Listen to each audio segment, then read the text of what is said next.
partir de agora, então, damos início às palestras do 5º Seminário do Magistério Municipal. A primeira palestra será ministrada pelo professor Pierluigi Piazzi, com o tema Ensinando Inteligência. Pierluigi Piazzi foi professor de mais de 100 mil alunos na preparação para o exame vestibular. Aliando a sua experiência como professor e os conhecimentos adquiridos ao lecionar inteligência artificial e configuração de redes neurais, um curso de engenharia da computação, conseguiu identificar os equívocos que tornam o sistema educacional brasileiro um dos piores do mundo. Por mais de 10 anos tem viajado pelo Brasil, visitando centenas de escolas, fazendo palestras para alunos, pais, professores e coordenadores, mostrando como evitar esses erros. Bom,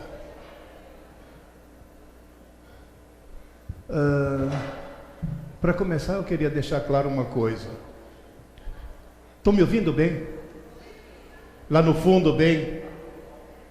Eu não sou um palestrante. Eu sou um professor, como vocês. Portanto, eu não vou dar uma palestra. Vou dar uma aula.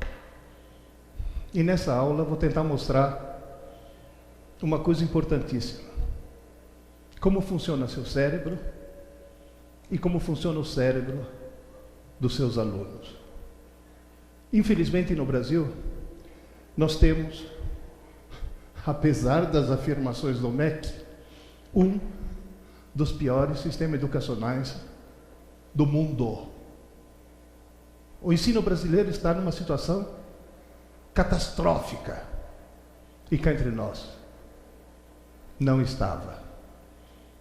Além de dar aula para mais de 100 mil vestibulandos, eu dei aula para criança e dei aula na pós-graduação. Eu comecei a dar aula com 18 anos. Eu tenho 71. Mais de meio século de experiência. Por favor, me ouçam. Me ouçam porque vocês têm condições de dar uma virada decisiva no ensino desse país. Eu já fiz palestras em muitos municípios, e muitos municípios conseguiram uma virada, mas graças às professoras. Deixa eu avisar uma coisa, eu vou falar no feminino. Eu não sou machista, portanto eu sempre pego o gênero dominante. Quem é do sexo feminino, levanta a mão.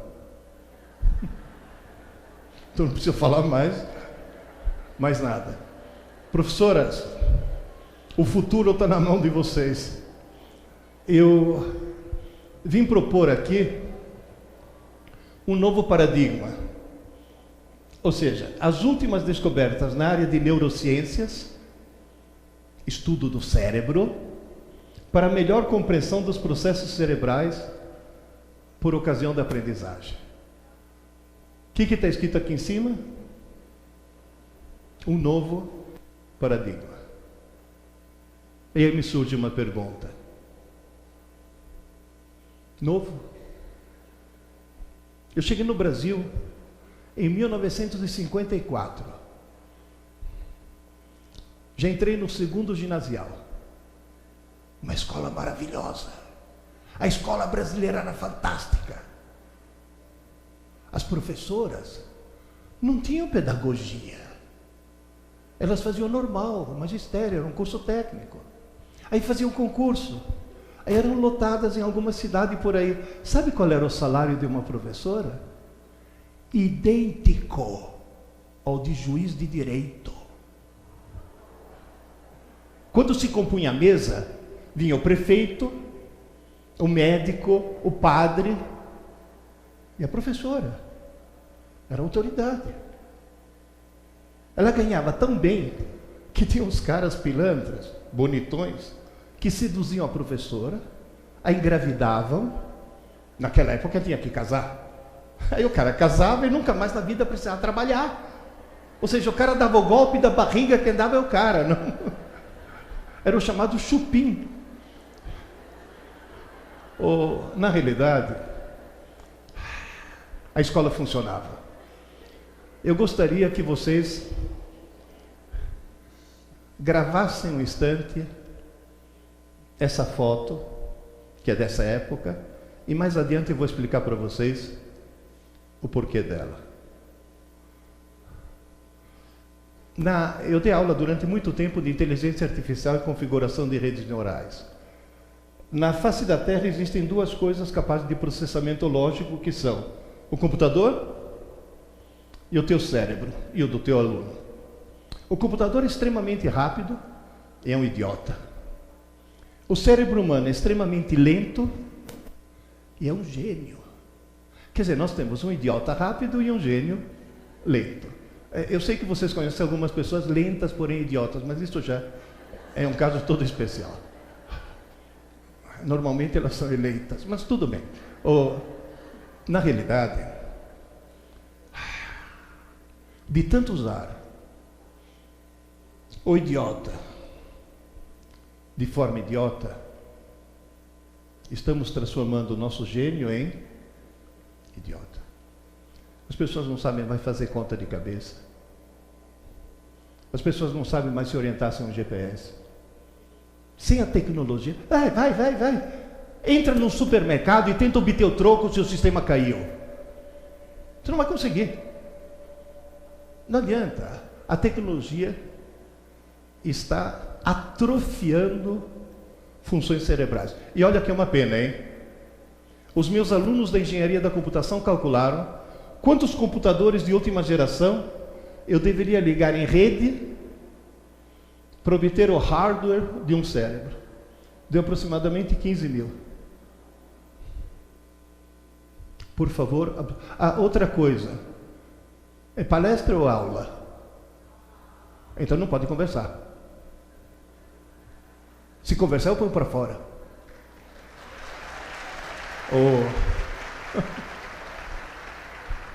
Outra coisa que antigamente funcionava.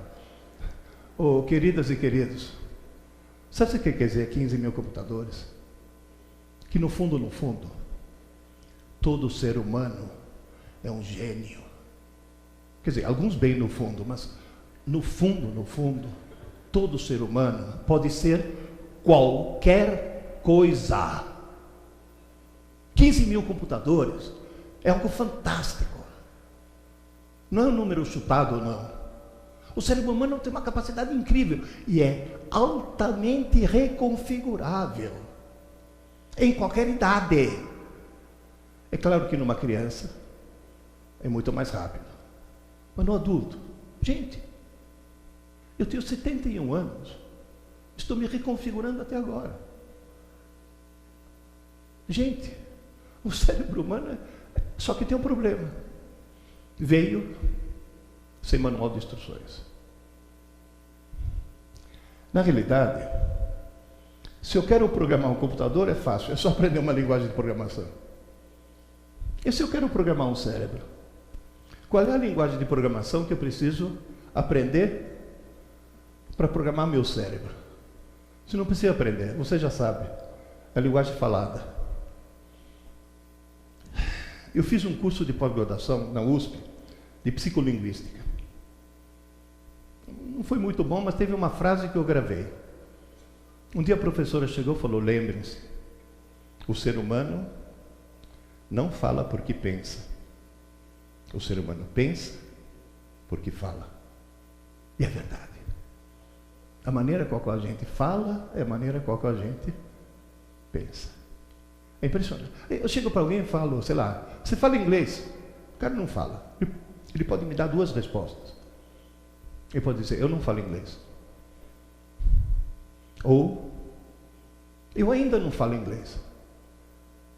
Eu não falo inglês. Eu ainda não falo inglês. É a mesma resposta.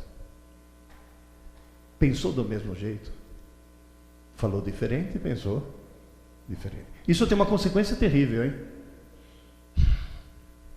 Se o ser humano pensa do jeito que fala, gente, é verdade. Eu falo 5 idiomas, eu não sou brasileiro, eu tive que viajar muito, eu falo 5 idiomas. Eu penso de 5 maneiras diferentes. Teve um aluno que quando descobriu que eu falo 5 idiomas, me olhou e falou, nossa, o senhor é um troglodita?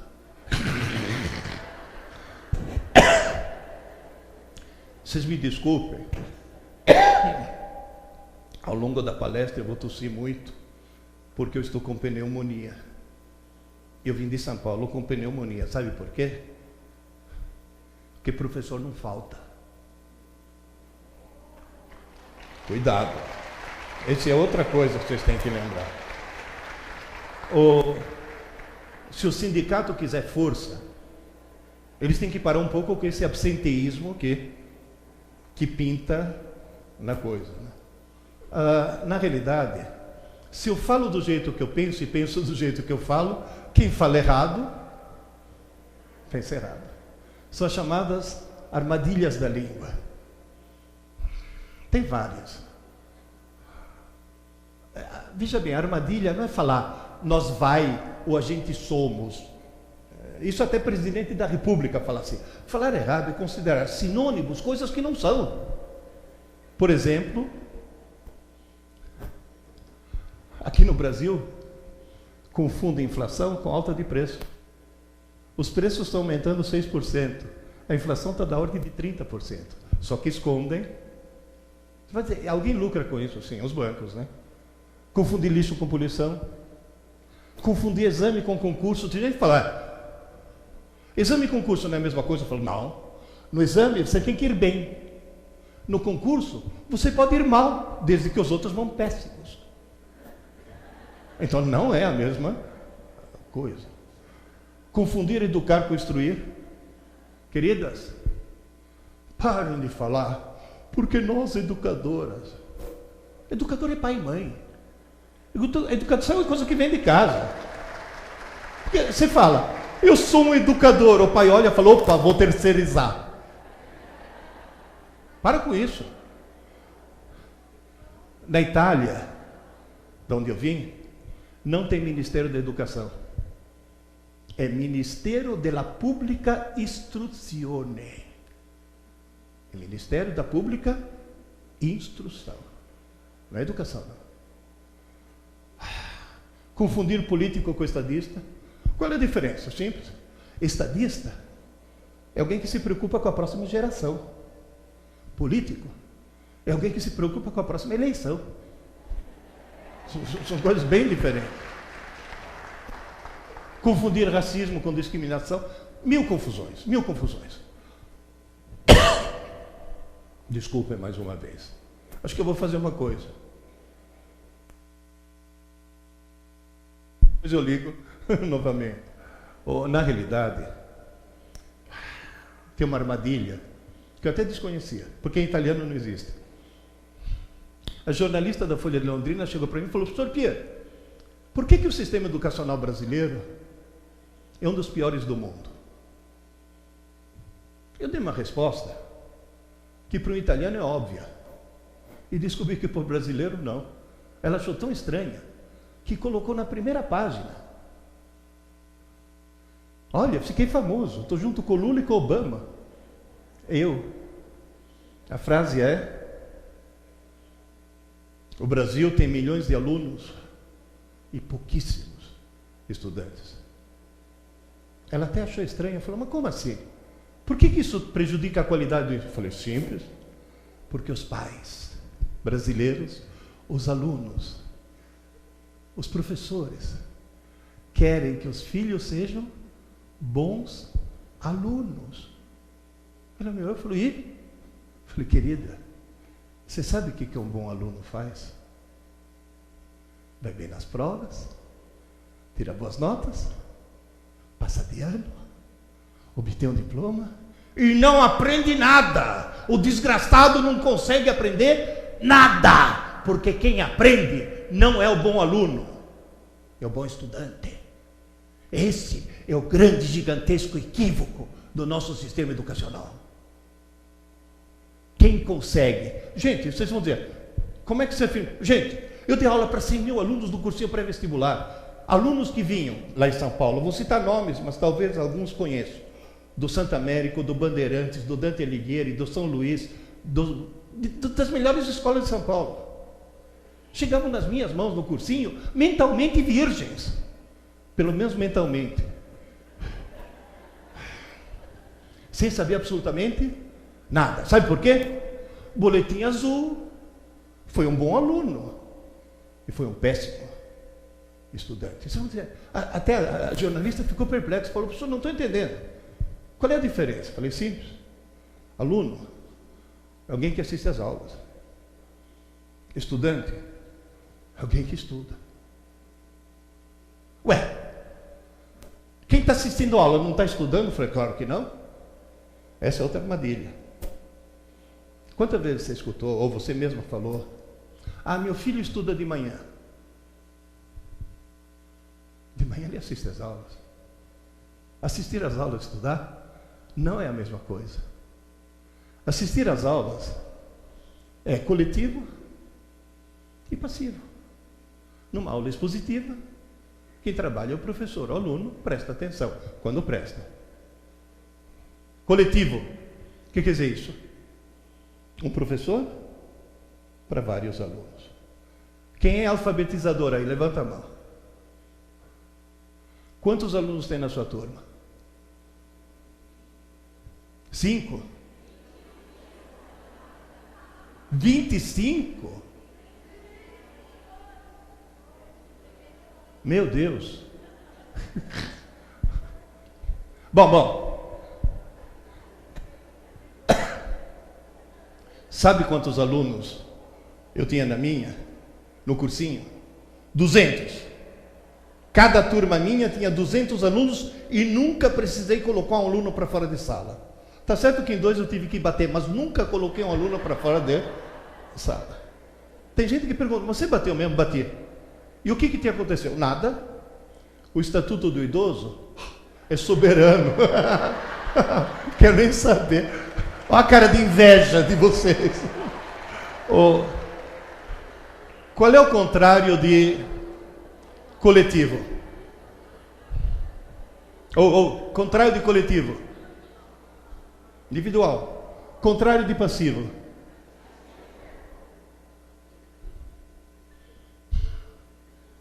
O que eu acabei de ver? Que assistir às aulas e estudar não só não é a mesma coisa, como uma coisa se opõe à outra. Agora me ouçam, por favor, com todo o cuidado. Ninguém está realmente estudando se não estiver sozinho. Estudar é um ato individual. Não existe grupo de estudos. Se é grupo, não é estudo. Pode ser grupo de trabalho, grupo de pesquisa, mas não é estudo. Estudo é individual. E tem mais uma coisa. Ativo. É engraçado como pouquíssima gente sabe disso. Antigamente sabiam. Hoje não sabem mais. Ninguém está estudando se não tiver um lápis, uma caneta, um papel e não estiver escrevendo. Só existe uma forma de estudar: escrever.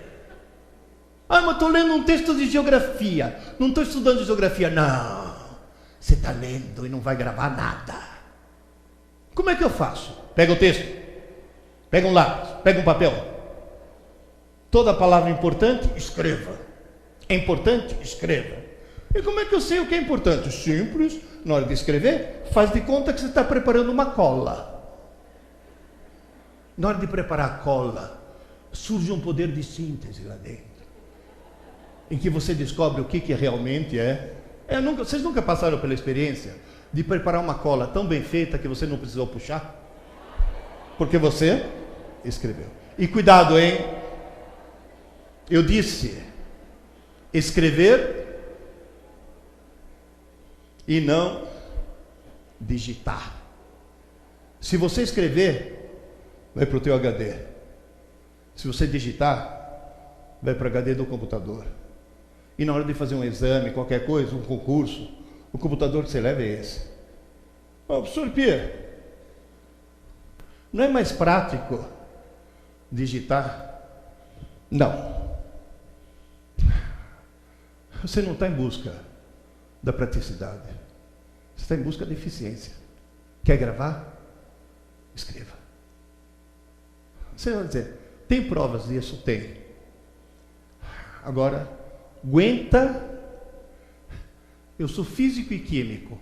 Me aguenta 5 minutos. Essa é uma molécula de glicose, açúcar. É o combustível do cérebro. O cérebro é movido a açúcar. Quem já sofreu uma crise de hipoglicemia sabe que o primeiro sintoma é ficar bobo. Só que eu substituí um grupo hidroxila, OH, por flúor 18. O flúor 18 é um isótopo radioativo que decai para oxigênio 18, emitindo um neutrino e um elétron positivo. Tem gente que olha e fala, mas espera aí, pessoal. Eu me lembro de quando... Que o elétron é negativo. Sim, o elétron da matéria. Esse é o elétron de antimatéria. E toda vez que antimatéria encontra com matéria, os dois desaparecem, somem do mundo e emitem energia na forma de 2 raios gama. O que eu faço? Dou esse açúcar radioativo para o cara tomar. Coloco o cara no centro de um detetor circular. A região do cérebro que mais consome açúcar é aquela que está sendo mais usada. É aquela onde surgem mais os pares, só que os pares chegam aqui em momentos diferentes e permitem que o computador possa localizar de onde partiu. E a intensidade, a quantidade mostra o quão intenso está sendo o consumo de açúcar naquele lugar. Esse processo usado para diagnósticos médicos é chamado PET scan, Positron Emission Tomography Scanner. Vai dizer, e para que serve? Fotografar o pensamento. Se nesse exato momento eu estivesse fazendo o PET scan de vocês, eu veria muita atividade aqui, do lado esquerdo, numa região chamada região de Wernicke, que é onde você processa a palavra que está ouvindo. Para mim, a maior atividade é aqui, um pouco mais na frente, a região de Broca, porque eu estou formulando as palavras. Como todos nós estamos de olhos abertos, a atividade é aqui, no lobo occipital, que é justamente onde você processa a imagem. E como a maioria de vocês está pensando, gostaram da maioria, né? Acende o lobo frontal. Aqui que você pensa. Antigamente, quando o cara era muito doidão, eles faziam uma cirurgia terrível. Lobotomia. E o cara virava um zumbi. Nossa, pararam. Pararam porque agora não precisa mais. Agora tem lobotomia química. Estão transformando as crianças em zumbi usando a maldita da Ritalina. Vocês vão ver o que isso daí faz. Que crime está se cometendo no Brasil, porque fora do Brasil não cometem isso. É uma coisa terrível. Professor Pierre, que conclusões eu posso... quanto aluno chega para eu, professor Pierre, eu posso estudar com a TV ligada? Não. Ah, mas a Globo falou assim, a Globo vai falar que televisão é ruim? Não. Eu posso estudar com o meu celular ligado, mas de jeito nenhum. Desliga essa porcaria. Professor, eu posso estudar ouvindo música? Não só pode como deve. É? Eu posso ouvir música? Sim, desde que seja música. Deixa eu explicar melhor. Se eu pegar um cérebro em repouso, só está acendendo aqui, que estou de olhos abertos. Se eu estiver estudando linguagem, com linguagem, cuidado, quando eu falo linguagem, é a língua falada, português, tá? Ou a matemática. A matemática é uma forma de linguagem. Acende aqui o raciocínio e o lado esquerdo. O lado direito tem menos atividade, é o lado esquerdo que funciona. Então, na hora que você está estudando, é o lado esquerdo que está estudando. Se você só ouvir música, acende o lado direito. Portanto, se você estudar em silêncio, o lado esquerdo está a toda e o lado direito não tem o que fazer. Fica enchendo o saco. Você está lá. Porque as placas tectônicas, olha a borboleta azul. Essa fonte de distração é o lado direito. Então o que você faz? Estuda ouvindo música. Cuidado. Música não pode ter alguém cantando no idioma que você conheça. Por quê? Senão a letra invade o lado esquerdo. Agora, tem uma coisa interessantíssima. Quanto mais regiões do cérebro você acender, mais fácil é você gravar aquilo. E por falar em música, vocês já notaram uma coisa? Que quando você ouve uma música com a letra, usando os dois lados do cérebro, você grava a música e a letra. Todo mundo aqui conhece a biografia do Eduardo e da Mônica. Porque ouviu repetidamente aquela longa história. Gente, faz teu cérebro acender ao máximo. E faz o cérebro do teu aluno acender ao máximo. Aí você grava. A minha mulher estava falando, eu moro em Itapecerica da Serra, na BR-116. Na beira da BR-116. Ela passa por aqui no Rio Grande do Sul, né? Aí minha mulher falou, pô, se eu furar o pneu, eu vou ligar para a seguradora. Eu falei, mais fácil, liga para a concessionária que eles chegam antes. Ah, como é que eu vou gravar o telefone da concessionária? Eu falei, fácil, olha aí. A gente está passando pela placa.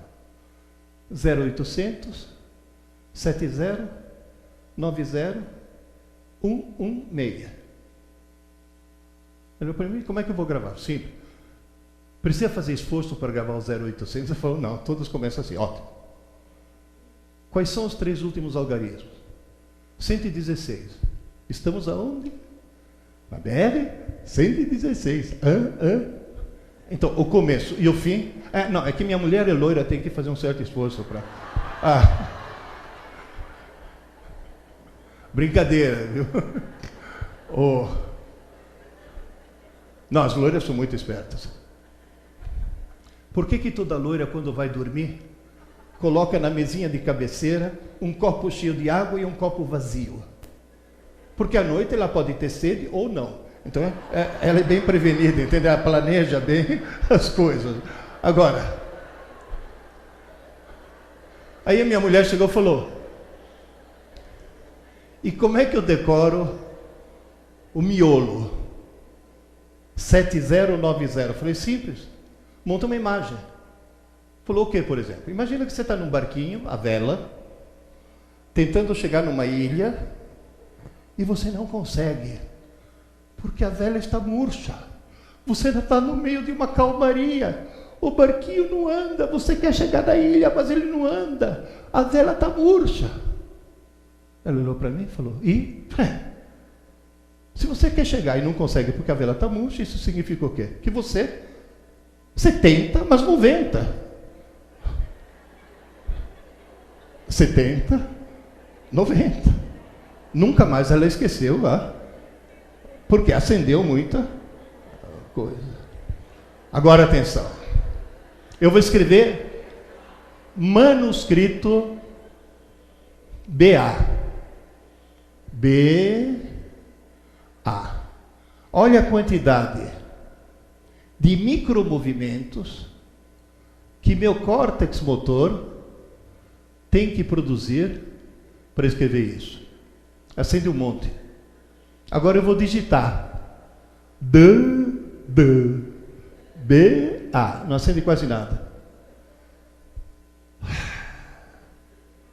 A maior imbecilidade qual que eu tenho me defrontado por esse país afora é um monte de, entre aspas, autoridades de ensino tentando substituir o caderno pelo tablet. Cuidado. Nada substitui o caderno. Nada. E por que eles fazem tanta questão? Também, comprar milhares de tablets deve dar uma boa propina, né? Por baixo do pano, né? Na realidade, gente, estou falando de uma epidemia brasileira.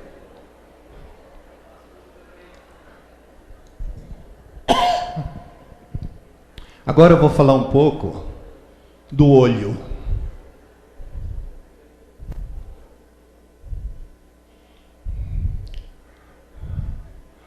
Todo mundo já sabe que quem faz o papel de filme que recebe a luz é justamente a retina, né?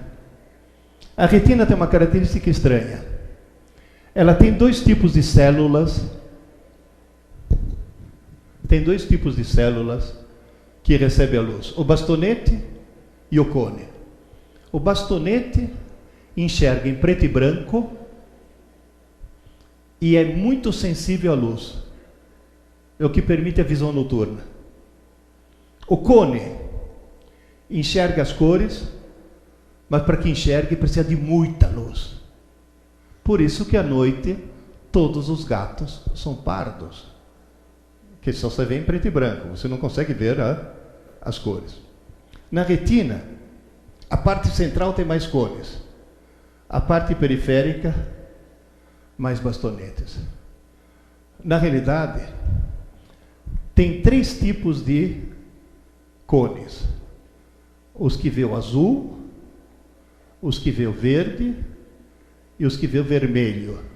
Tanto é que as cores fundamentais são red, green e blue. É a famosa entrada RGB que você tem nos equipamentos de vídeo.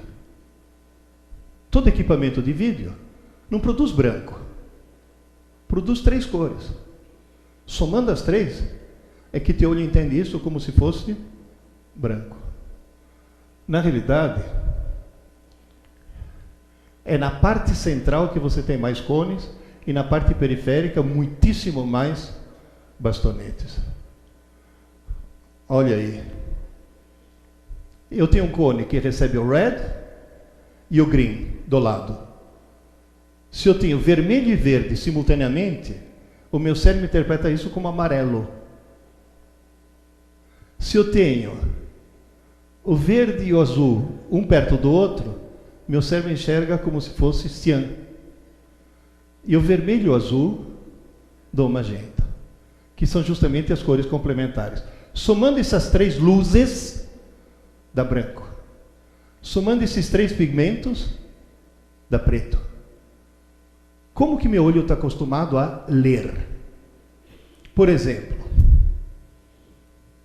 de que cor é normalmente a folha de uma planta? Preta. As plantas são pretas, não são verdes. Na realidade, cores emitidas são raras de aparecer. Normalmente vai ser cores refletidas. A planta recebe todas as cores, absorve todas para fazer as fotossíntese, mas a clorofila reflete o verde. Então você vê a planta como se fosse verde. Mas se você pegar no ambiente uma planta, iluminar só com luz vermelha, a folha é preta. Só com luz azul, a folha é preta. Para ela começar a ser verde, tem que ser com luz verde. E o gozado é o seguinte: se naquele ambiente você iluminar a planta com luz verde e só, depois de algum tempo ela morre. Porque ela não faz fotossíntese, porque o verde é justamente aquilo que ela não absorve. O olho humano está acostumado no mundo a ver por reflexão. Portanto, se eu quero imprimir algo num livro a cores, eu tenho que imprimir com retículas cian, magenta, yellow e black, semiqui. Somando as três dá preto. O olho humano está acostumado a ler dessa forma. Na hora que você lê num tablet, desculpe, na hora que você olha o branco aqui, quem está lendo esse branco é o bastonete. No tablet, você tem três LEDs: red, green e blue. Para ler esse branco, você tem que somar os três. Quem está lendo o branco são os cones. Sabe o que já se detectou? Ler numa tela que emite luz não dá nem 30% da compreensão e retenção do que ler em papel que reflete luz. Vocês já passaram por essa experiência? Digita um texto no computador, passa o corretor, está perfeito. Ai, faltou uma vírgula, põe a vírgula. E agora, está perfeito? Tá. Imprime. Na hora que sai na impressora, você toma um susto. Meu, como é que eu deixei passar tudo isso? Portanto, mais uma vez, as neurociências mostram o quê? Nada substitui caderno em papel e livro em papel. E os idiotas do MEC exigem que os livros didáticos sejam em papel e digitais, para que sejam lidos no tablet. Essa busca desvairada por uma modernidade que não funciona. E olha que eu programo computadores desde 1967. Quando eu era jovem, eu não jogava videogame, eu criava videogame. Então, na realidade, eu não sou contra computador. Eu sou contra computador usado de forma imbecil. Queridas e queridos, o que a Amazon fez? Eles queriam vender e-book. O e-book no tablet não dá para ler. Eles inventaram uma coisa chamada electronic paper, que funciona com pigmentos brancos e pretos só. Não tem nada de RGB, nada. Preto e branco, como papel. E inventaram o tal do Kindle, que é o único leitor de livro eletrônico que simula papel. Simula tanto que tem que vir com um abajurzinho, porque você não consegue ler no escuro. Ele não emite luz, ele reflete a luz. Deu para perceber como a gente faz besteira? E outra coisa, os cones cansam muito facilmente. Por favor, olhem fixo para essa pupila aqui, esse ponto preto. Não tire os olhos daí. Acontece que a leitura... Não tire os olhos. A leitura é uma leitura que exige consumo de uma substância química. Lá pelas tantas, a substância química se esgota. E quando... Continua olhando. E quando a substância química se esgota, você fica cego àquela cor, portanto, você só vê o complemento dela. Conseguiram ver a diferença? E outra coisa. O teu olho vê coisas, aliás, teu cérebro vê coisas que parece que o olho não vê. Qual das duas é mais simpática? A de lá ou de cá? Quem acha que é de cá? Quem acha que é de lá? A maioria é de lá. Vamos dizer, mas por quê? Qual é a diferença?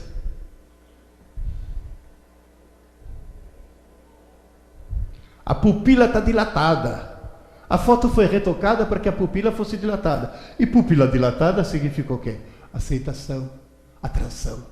Eu quero você. Tanto é que na Idade Média, as mulheres faziam chá das folhas de uma planta, pingavam no olho, o olho dilatava, a pupila dilatava, e elas tinham um aspecto mais bonito. Sabe como chama essa planta? A molécula chama atropina, a planta chama belladonna, mulher bonita. A belladonna faz esse efeito. Por isso que as mulheres de olhos escuros têm um olhar misterioso, não dá para ver coisa alguma na desgraçada. A dilatação da pupila. Quem assistiu Shrek, o primeiro?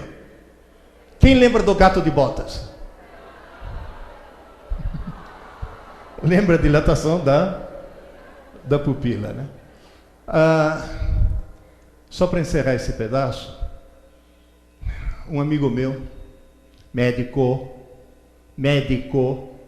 Pierre, vai ter concurso público lá no hospital Estou me matando de estudar. Estou estudando 14 horas por dia e não rende. Onde que eu estou errando? Eu falei, bom, o primeiro erro é estudar 14 horas por dia.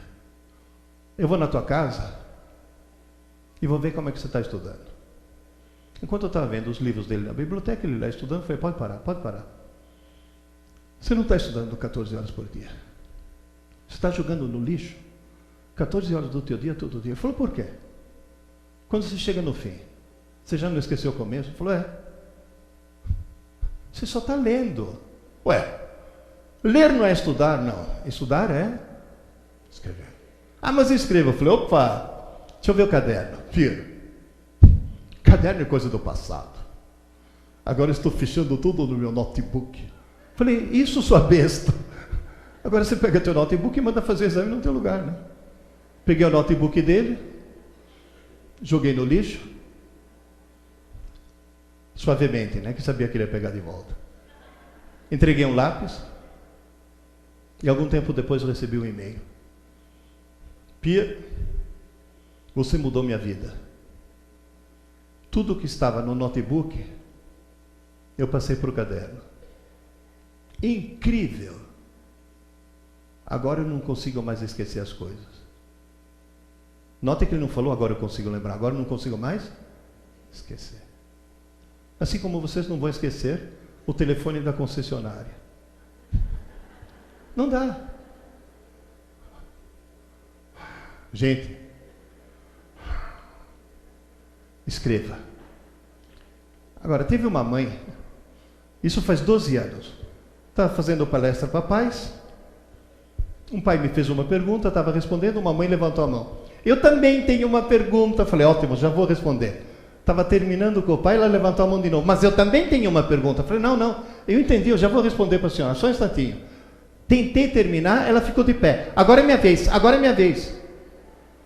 O pai até falou, professor, terminamos depois, vai lá que essa mulher está ansiosa. Falei, pois não, minha senhora. Minha filha tem um problema. Falei, não, tem dois. E ela não entendeu, falou, não, é um só, nem entendeu a piada. Falei, qual é o problema? Sabe o que é? A minha filhinha, ela estuda de manhã, ela vai na escola para aprender, mas quando chega, falei, para. A senhora já cometeu 2 equívocos. Sua filhinha não estuda de manhã, ela... E pode ser que o problema dela seja esse. Ela só assiste aula, mas não estuda. E por que alguém que assiste aula se dá o direito de não estudar depois da aula? Porque caiu na armadilha da língua. Achar que assistir aula e estudar é a mesma coisa. Eu já assisti aula, logo eu já estudei. Só fez metade. É que nem a mulher que chegou no médico e falou, doutor, estou preocupadíssima. Meu marido só pensa em sexo. Ué, a senhora se preocupa? Eu falei, é claro, ele só pensa. Quer dizer, não adianta, faz metade do processo, não adianta. Tem que completar o processo. Né? Segundo equívoco. Agora me ouçam que eu vou falar uma coisa estranha. A partir do Fundamental 2, ninguém vai para a aula para aprender. A aula não foi feita para aprender. A aula foi feita para entender. O professor não ensina. O professor explica. E se o aluno não entender? O bom professor explica de novo. E se mesmo assim a pequena anta continua não entendendo? O bom professor inventa uma nova maneira de explicar para que o aluno finalmente entenda. Quando é que ele sossega? Quando ele vê na carinha do aluno aquele famoso... Essa mãe colocou a mão na cintura, ela estava agressiva. Se minha filha não aprende na aula, ela aprende quando? Eu falei, simples, minha senhora. Quando der o último sinal, ela deixar de ser aluna.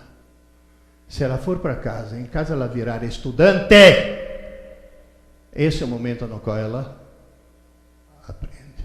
Professoras, nunca dê uma aula sem passar uma lição de casa. Nunca. Porque é na lição de casa que ele vai aprender. Esse é o ponto chave. Está claro isso?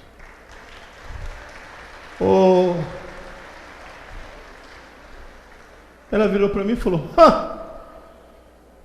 o senhor quer dizer que eu faço tudo errado? Eu falei: sim. O senhor está afirmando que eu dou palpite errado? Eu falei: sim. Mãe não dá palpite errado. Eu falei: não. O que vocês acham? Mãe na escola é terrível. E mãe que faz pedagogia então é uma desgraça. Porque elas vêm dando palpite. Não, porque o Vygotsky. Eu sempre falo, mãe na escola parece anão em campo de nudismo. Mete o nariz onde não deve. É uma coisa impressionante. Aí ela virou para mim e falou: então, por que vocês então não fazem uma apostila para as mães? Fiz. Só que como sou um cara exagerado, eu fiz 3. Essa é para alunos, essa é para as mães e para os pais, e esse é para os professores. Ele falou que depois, eu trouxe alguns livros para autografar, uma má notícia. Esse esgotou. Mas vai chegar da gráfica daqui a 3, 4 dias. Depois a livraria encomenda. Nesse daqui eu recebi milhares de e-mails. Sabe o que é a maioria disso? Pena que eu não li antes. Pena que eu não li antes. Pessoas que estudaram de forma errada. Sabe por quê? Porque o sistema escolar brasileiro ensina matemática, história, geografia e não ensina a estudar. Tem gente que fala: ensinava. É que vocês são muito jovens. Mas na minha época tinha uma coisa maravilhosa que fazia as crianças escrever, chamada ditado e cópia. E era o momento no qual aprendiam de verdade. Esse que era o ponto. Qual é a palavra em comum aos 3 títulos? Inteligência. Agora, olhem bem para mim, que esse fato é fundamental. Inteligência não é como a cor dos olhos. Não é um fator genético. As neurociências já estão cansadas de provar, através de 1000 experiências, que inteligência, talento e vocação são qualidades aprendidas. Vou repetir: aprendidas. Ninguém nasce burro, ninguém nasce gênio, ninguém nasce poeta, ou nasce músico ou matemático. Todo mundo nasce com cérebro. O que se faz com esse cérebro vai ser determinante. Na frente de cada um de vocês, em qualquer idade,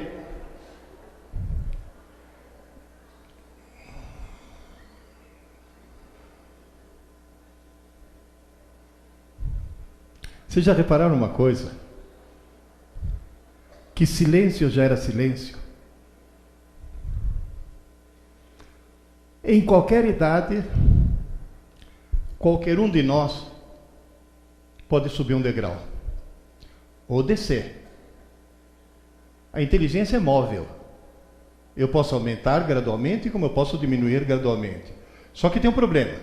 Se eu quero subir, é 1 degrau por dia. Só 1. Sabe o que quer dizer isso? Tudo começa, acontece e se encerra em 24 horas. Não dá para deixar nada para amanhã. O ciclo da aprendizagem, o ciclo do crescimento da inteligência é circadiano. A palavra circadiano vem do latim circa diem, ao redor de um dia. 24 horas. Sr. Pierre, como é que eu sei se eu estou subindo a escada? Faz um teste de QI hoje, faz um teste de QI o ano que vem. Não interessa o número que deu hoje. O que interessa é que o ano que vem o número seja maior. Está bem claro isso? Ah, tem que ir numa psicóloga? Não.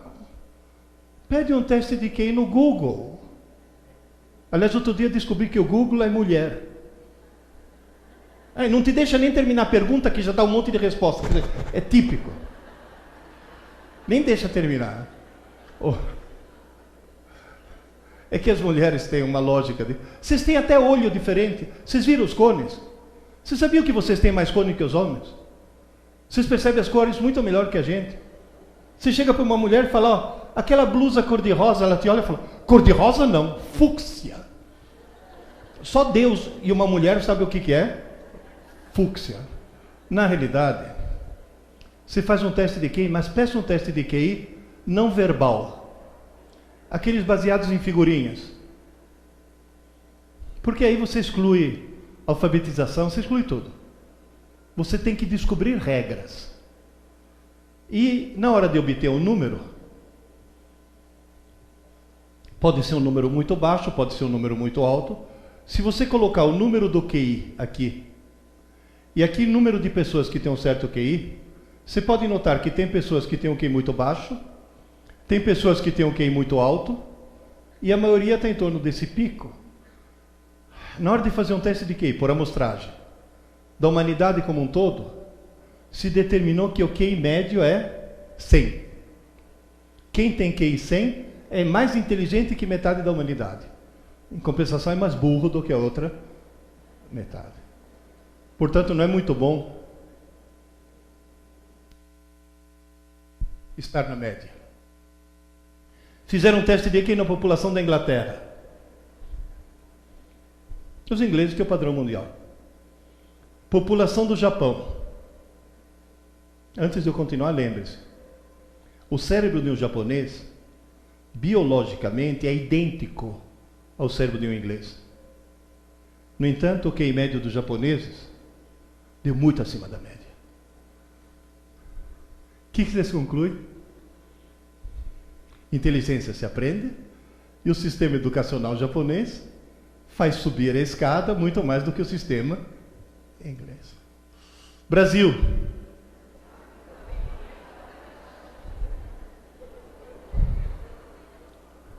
Vocês sabem o que é 87? O chamado caso limítrofe. Sabe o que quer dizer isso? Metade da população brasileira é constituída por deficientes mentais.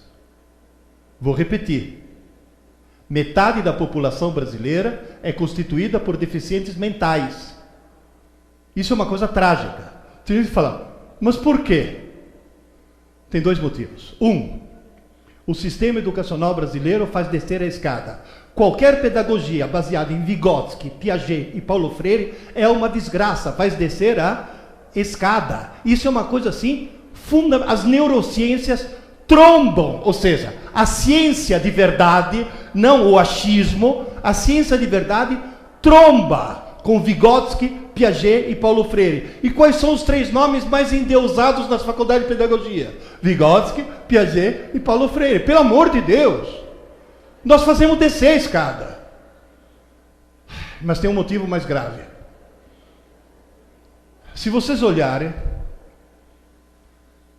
o peso do cérebro, em função da idade, 3 meses antes do nascimento, até a data do nascimento, ele cresce 260%. 4.000 neurônios novos por segundo.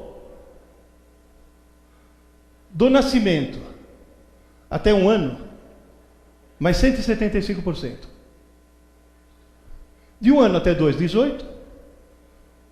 E de 2 até a idade adulta, só mais 20. 21. O que quer dizer isso? O cérebro humano se forma no primeiro ano de vida. E se no primeiro ano de vida essa criança tiver febre, verminose, diarreia, desidratação, ela está sendo condenada a ter um subcérebro. E o IBGE mostra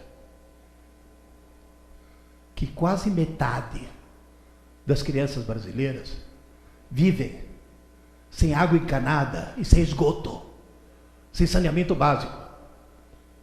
E esses irresponsáveis que estão em Brasília, em vez de construir esgoto que fica enterrado no chão e não dá voto, constrói estádio de futebol, gastam bilhões, e estão condenando metade da infância brasileira a virar débil mental. Ou seja, nós estamos sendo vítimas de um genocídio intelectual nesse país. Um genocídio mental. Por favor, tomem consciência disso e lutem contra esse tipo de coisa. Porque isso daqui é terrível. O futuro do Brasil está aí. Está no cano de esgoto. E não em Vygotsky. Esse é o problema. Se você dizer, mas professor Pierre, o primeiro ano de vida é tão determinante. Há 40 anos, eu assinava uma revista chamada La Recherche, uma espécie de Scientific American francesa.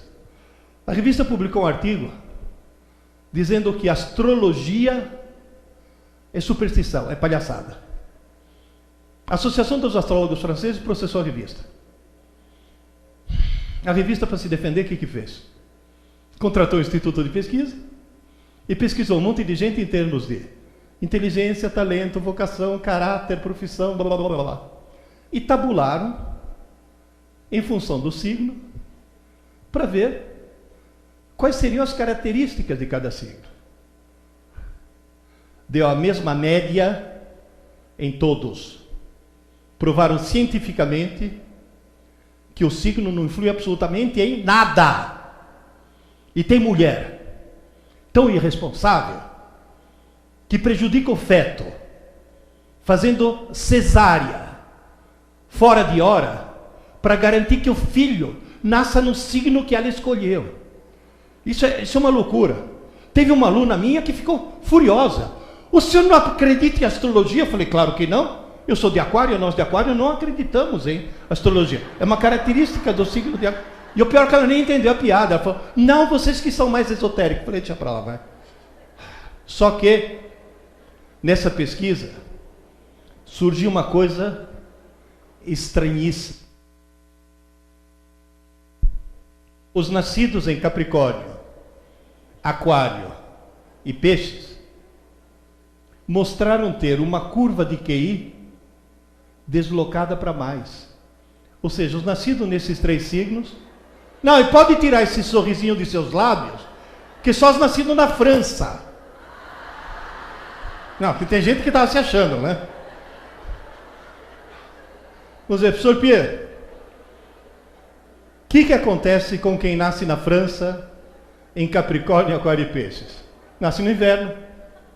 No inverno faz muito frio, os pais estatisticamente saem menos em casa, ficam mais tempo com o nenê, e só o fato do nenê, mesmo nas primeiras semanas de vida, ter tido mais carinho, mais amor, mais presença e mais estímulos, faz com que a criança se torne mais inteligente.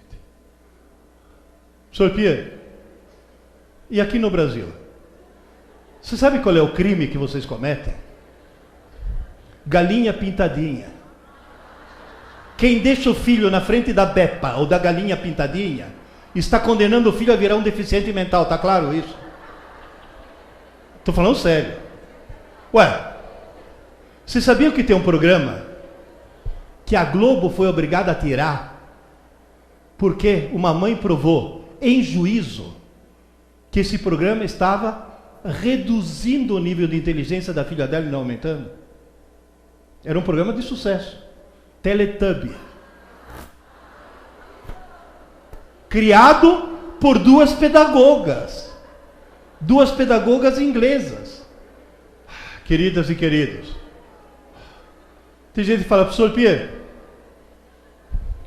qual é a situação do Brasil?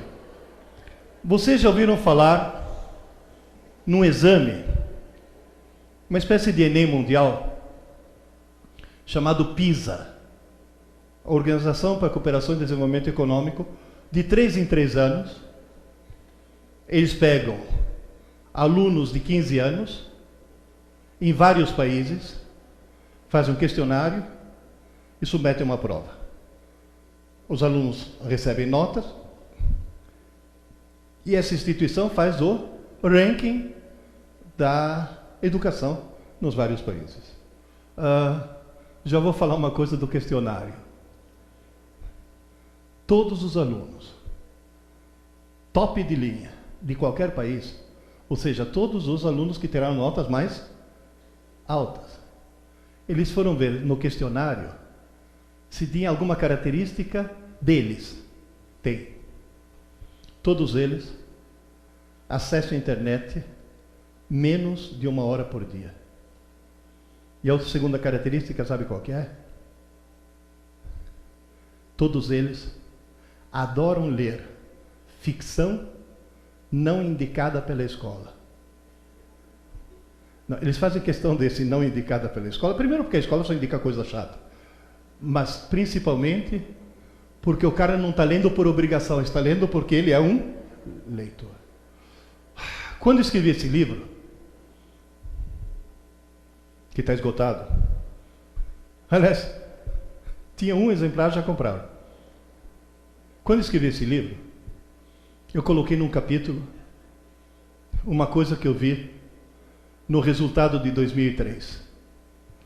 O Brasil participou do PISA pela primeira vez em 2003. Participaram 39 países. O capítulo que eu coloquei aqui é: ainda bem que existe a Tunísia.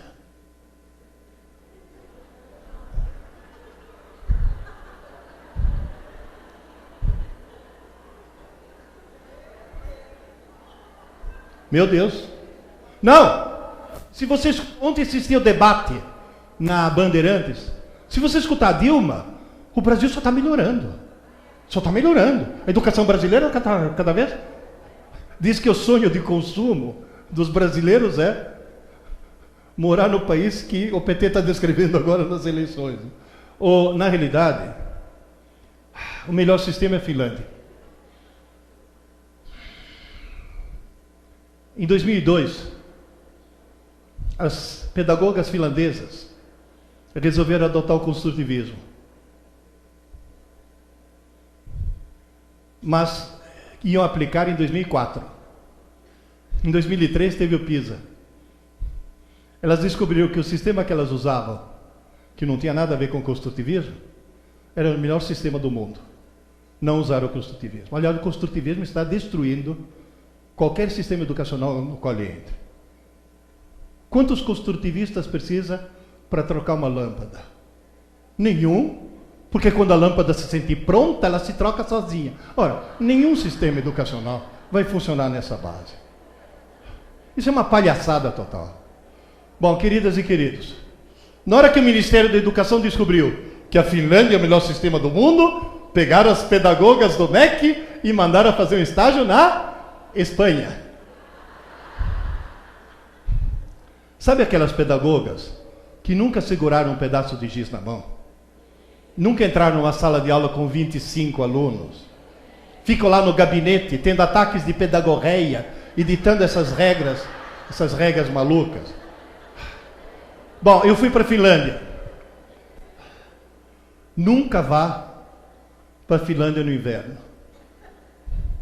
O índice de suicídio aumenta. Chama depressão sazonal. E o motivo é simples. O sol nasce às 11 horas da manhã e se põe às 2 da tarde. Eles têm 3 horas de luz por dia. Isso é muito deprimente. Todo mundo se mata? Não. Tem gente que toma remédio. Que remédio? Vodka. Meu, o que eles bebem? Eu fiz amizade com o professor finlandês, falei, mas por que você bebe tanto? Ele falou, não, eu jamais bebo de dia. Falei, é quase um abstêmio, né? O que eu descobri na Finlândia? Número 1, a Finlândia é um país de primeiro mundo, não tem desigualdade social. Tradução, não tem empregada doméstica. Quem lava os pratos hoje é a mulher, mas quem lava amanhã quem é? É o marido. E no dia seguinte, é o marido. Já no outro dia, é o marido. Sabe por quê? Que além de ser primeiro mundo, é altamente feminista. Quem manda na Finlândia são as mulheres. O parlamento finlandês tem mais mulher que homem. Quem faz as leis são as mulheres. O presidente da Finlândia é mulher. O ministro da Educação da Finlândia é mulher. Aliás, cá entre nós. Ela veio aqui no Brasil. Todos os diretores, autoridades, passaram vergonha. Mas que método vocês usam? Ela falou, nenhum. Porque se você só dá um martelo, tudo vira prego. Cada professor faz o que bem entende, desde que seja eficiente. Aliás, se você chegar na Finlândia, numa sala de aula, e falar, o que você quer ser quando crescer? Todos. Professor. É a profissão mais admirada. Aqui, eu já tive aluno que olhou para mim e falou, professor, o senhor só trabalha, só dá aula ou também trabalha? Quer dizer, o senhor só dá aula ou também trabalha? Aliás, eu descobri que a Finlândia não é feminista porque é primeiro mundo. É primeiro mundo porque é feminista. Gente, estou falando sério. Até agora só tivemos o presidente homem. Isso deu desgraça e roubalheira. Espero que daqui para frente só tenha presidente e mulher. A Dilma, obviamente, é a transição, né? Quer dizer, que o processo não pode ser muito brusco, assim, de repente, tem que ser aos poucos, né? Vão com calma, né? O pai e mãe trabalham. Não tem quem tome conta das crianças. Todas as escolas finlandesas são período integral. Porém, e isso é uma coisa que eu quero tentar botar na cabeça desse pessoal que acha que é só implantar período integral. Período integral. Porém, só tem aula pela manhã. À tarde, eles estudam. Não entopem eles de aula. Claro, tem algumas atividades complementares, esporte, etc. Mas à tarde, lição de casa. Que não é feita em casa, é feita na escola. Gente, eles não têm armário. Já viram em filme nas escolas americanas que eles têm armário? Onde o Caruso tranca o Chris de vez em quando. Alguém já assistiu esse seriado? Eu adoro. Meu ídolo é a Rochelle. Não, se toda mãe fosse que nem a Rochelle, não teria problema nenhum. Eles não têm armário. Eles têm escrivaninha. Cada um, suas gavetas, seus livros, seus cadernos, estudam. Professor Pierre, daí a 3 anos, o Brasil melhorou? Quanto mais países participam, mais joga o país para baixo. A gente estava número 38. Viramos 52. Mas ainda acima da Tunísia. Ah, e a Argentina, que estava lá em cima, começou a despencar também. O Brasil sempre esteve lá embaixo, mas a Argentina tinha um ótimo sistema e começou a despencar. Por quê? Porque teve uma criminosa que chegou na Argentina, nas faculdades de pedagogia, convenceu todo mundo a virar construtivista, uma tal de Ferreiro. É uma imbecil qualquer, que destruiu o sistema educacional argentino. O Sr. Pierre, 2009, éramos 52, viramos 57. E a Tunísia passou a gente.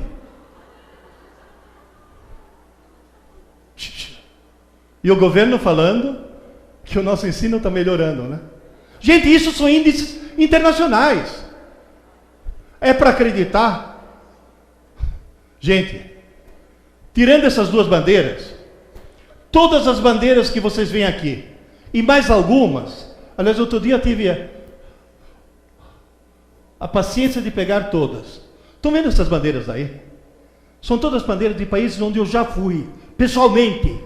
Já visitei escola, onde me deixaram, eu assisti aula. Em todos esses países. Sabe o que eu vi? Todo país, onde querem que sejam, os jovens sejam bons alunos, estão no fundo do poço. Todos os países, onde querem que o cara aprenda mais, aumentando o número de aulas, estão no fundo do poço. Todos os países, onde se o aluno tem dificuldade da aula de reforço, estão no fundo do poço. Todos os países, onde querem que o jovem seja um bom estudante, estão lá em cima. Todos os países, onde a aula é importante, mas o estudo pós-aula é mais importante que a aula, estão lá em cima. A solução é simples, né? Vocês já perceberam qual é? Inclusive tem que convencer agora as famílias que se a escola não é integral, a metade mais importante do processo é feita em casa. 2012, Finalmente o Brasil melhorou. Conseguiu passar a Tunísia de novo. Sr. Pierre, tem jeito. Gente,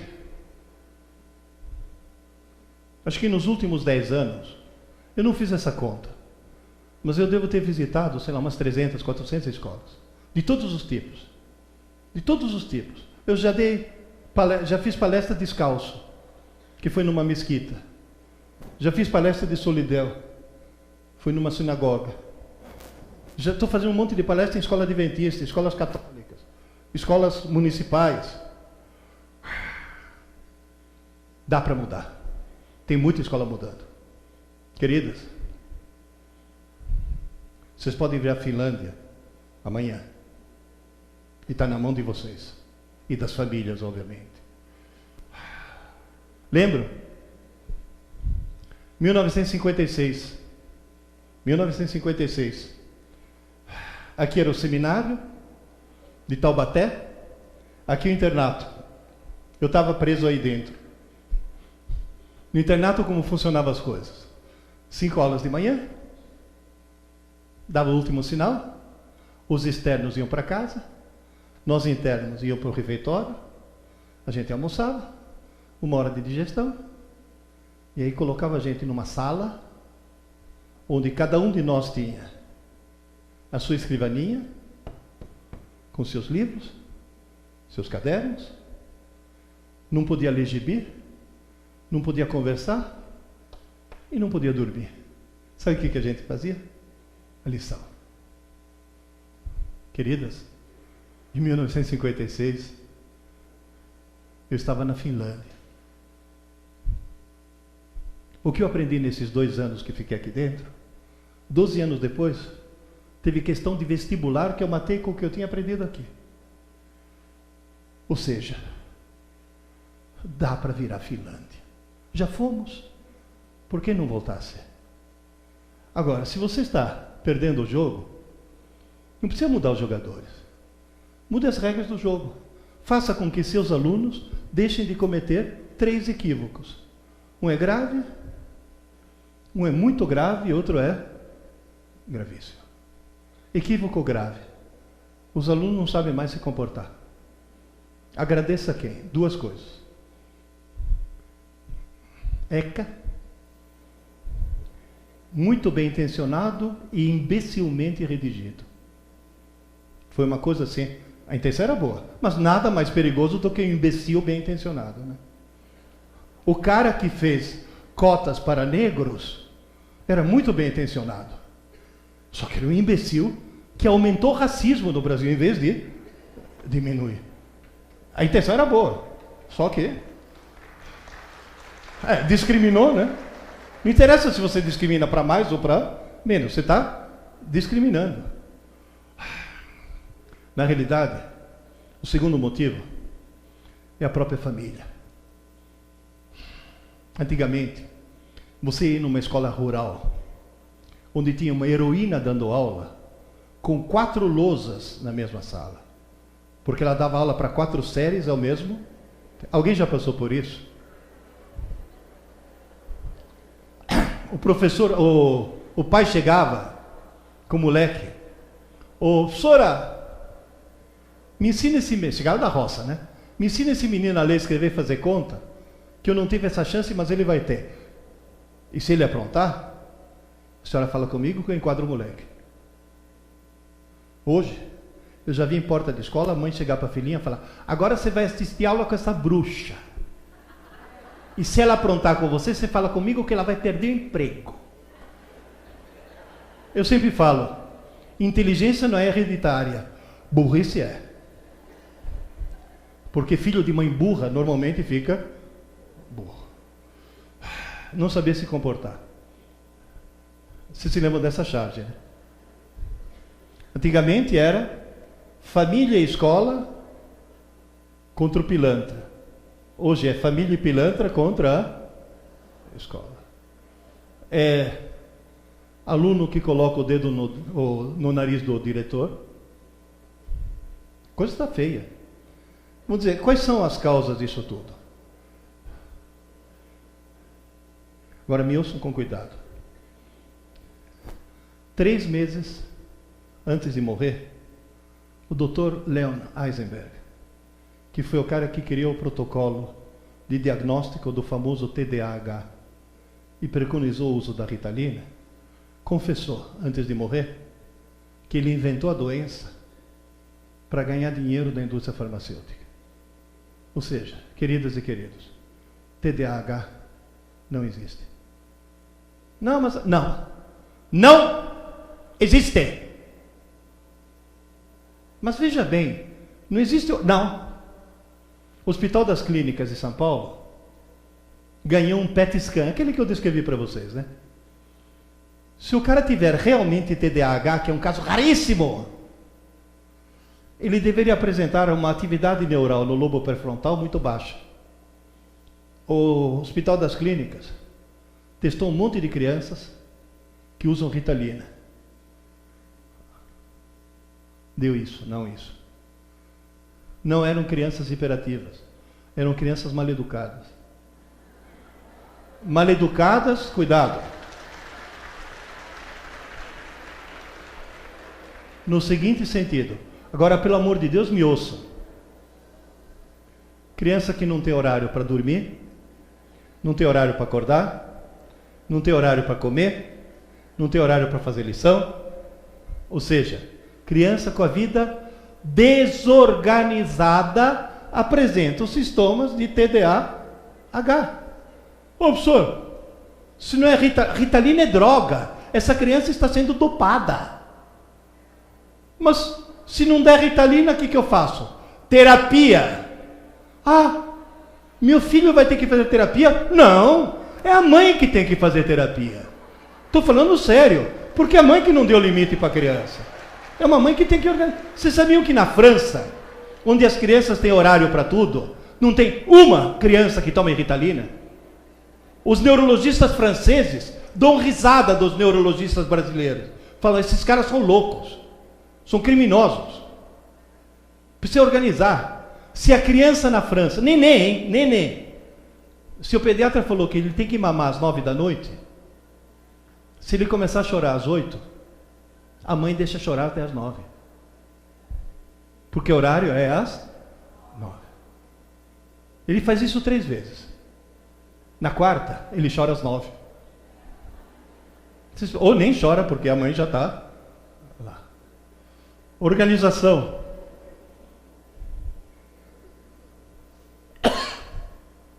Agora, eu vou falar de uma coisa muito mais grave. Eu vou voltar a 65 anos atrás. Eu era criança. Morava na Itália ainda, mas eu lembro. Há 65 anos atrás, essa mulher chegou no médico e falou, doutor, eu não aguento acordar de manhã com vontade de vomitar e estômago vazio. Não aguento esse enjoo matinal. Aí o médico falou, querida, você está grávida, no começo, o teu corpo ainda não reconheceu o embrião e o considera como um corpo estranho. Então você está tendo uma reação de rejeição, isso passa. Não, mas eu não aguento mais, eu quero tomar remédio para passar enjoo. Não existe remédio. Existe sim. Não existe. Existe sim, porque a minha vizinha começou chamado radiocabeleireiro. É aquela rede de informações subterrâneas que vai de salão de beleza para salão de beleza, sabe? Começou radiocabeleireiro. Que a minha vizinha tomou, porque a irmã dela aconselhou, porque não sei... Eu quero tomar. Ele falou, não vou receitar. Eu fui pesquisar na literatura, esse remédio só foi testado em rato, não em seres humanos. Não tome. Eu vou tomar, eu vou mudar de médico, vou ser um médico muito atrasado. Porque afinal das contas, se todo mundo está tomando, o remédio deve ser bom. Porque todo mundo está tomando. Ouça a frase, todo mundo está tomando. Se todo mundo está tomando, é bom. Mudou de médico e tomou o remédio. Chama talidomida. Se você tomar talidomida, ouça, no feto o que isso causa? Ausência ou hipoplasia de membros, defeito no fêmur e na tíbia, malformações no coração, intestinos, útero e vesícula biliar, polegar com 3 juntas, defeito nos músculos dos olhos e da face, ausência de aurículas e surdez. Milhares de crianças começaram a nascer com mão e sem braço, com pé e sem perna, surdas. Até hoje tem hospitais abrigando as vítimas da talidomida. E qual foi a frase que causou essa tragédia? Todo mundo. Queridas, até pouco tempo atrás, o celular era um telefoninho que tocava na hora errada e enchia o saco de todo mundo. Hoje, virou a talidomida intelectual do século XXI. É o smartphone. Vocês não têm ideia do que essa porcaria está causando. Por quê? Porque está sendo usada de forma indiscriminada e maluca. As pessoas não têm mais medida. Está uma coisa impressionante. Há 4 anos atrás, pela última vez, falei para os pais: papais e mamães, tire o computador do quarto do seu filho e coloque na sala para ver a que horas que liga e principalmente a que horas que desliga. O que eles fizeram? Os trouxas que acreditam nesse consumismo que a TV te vende, tiraram o computador do quarto do filho e colocar no bolso dele. E colocar no bolso do filho. Uma universidade americana tirou de todos os alunos, por 3 dias, celular e computador. Teve cara que vomitou, teve cara que ficou com febre, teve cara que teve convulsões, teve cara que entrou em depressão profunda, ou seja, tiveram a mesma síndrome de abstinência do que se fossem dependentes químicos. E eu já vi, numa escola adventista em Brasília, que eles têm a seguinte norma: usou o celular na sala, o professor toma, entrega na direção. Quem vai buscar é o pai. Mas meu pai está viajando, a menina falando. Ele só vai voltar daqui a 3 dias. E a diretora falou: bem feito. Agora você vai ficar 3 dias sem celular. Eu vi essa menina rolar no chão, tendo ataque, porque ia ficar 3 dias sem celular. Olha bem para mim. Vocês não têm ideia. E olha, uma coisa, eu poderia contar 1000 histórias. Campinas, Escola Preparatória de Cadetes do Exército. Você conhece lá? 500 cadetes. Contei essa história, eles começaram a rir. Eu fiquei perplexo, o comandante falou: professor, deixa eu explicar a risada. Quando eles passam no vestibular, eles ficam 4 semanas sem celular. A gente chama isso de período de desintoxicação. Aí ele virou e falou: e teve neném que passou mal, né? Passou mal. O Hospital das Clínicas já inaugurou, lá em São Paulo, já inaugurou um serviço de desintoxicação da internet. Gente, vocês não têm ideia. Vocês não têm ideia do que está acontecendo. Uma pesquisa mostra que o uso compulsivo da internet e redes sociais produz uma queda no QI, faz descer a escada, que é o dobro da provocada pelo uso continuado da maconha. Tem gente pensando: eu vou vender smartphone e comprar maconha. Olha para mim. Professor Pierre, como é que eu faço? Simples. Dê um celular para o seu filho por questões de segurança. Mas dê um celular que faça ligações telefônicas e no máximo tire fotos só. Quer acessar o Facebook em casa? Para ver se tua filha não põe foto dela pelada para o namorado para depois ficar rodando pelo mundo inteiro. Tem que ver, tem que controlar. Tira essa porcaria de smartphone. E vocês principalmente, as mulheres adultas, são mais vítimas que os homens.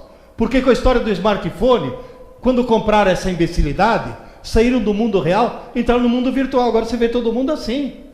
Tem mulher chamando o filho para jantar pelo Zap Zap. Vocês estão ficando loucas.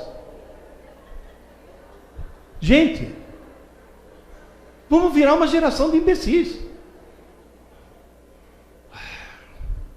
Todo mundo fala para mim, Pierre, quando você era professor do cursinho, você era extremamente benquisto. Vocês podem notar isso, né? Os alunos me adoravam, principalmente as alunas. Muito. Tem gente que fala, nossa, você então deve ser professor que dá aula show. Eu falei, não. Professor de cursinho tem uma característica que todo professor poderia ter, que não é ele. Sabe por que ele é simpático? Tenta imaginar o vestibular como sendo um processo judicial, onde tem vários personagens. Quem é o réu? O vestibulando. Quem é o promotor? Quem elabora as perguntas. Quem é o juiz? É quem corrige a prova. Quem é o policial? E quem toma conta da prova para não deixar colar?